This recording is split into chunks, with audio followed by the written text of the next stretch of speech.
lang ni siyang dilimpyuhan. Walang siyang slice, kitang tangan ako siya katong itong-itong. Natag asin.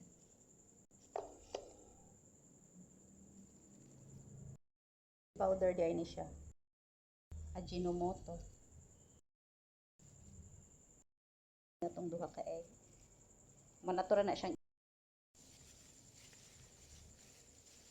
para mag-mix ang ingredients. Mix, butangan na nato siya og flour. Tansya lang para pag prito ni nato is crispy siya. Ang atong squid. Usa na to ni siya iprito.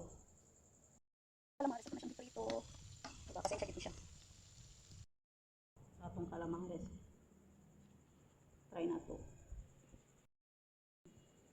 Deep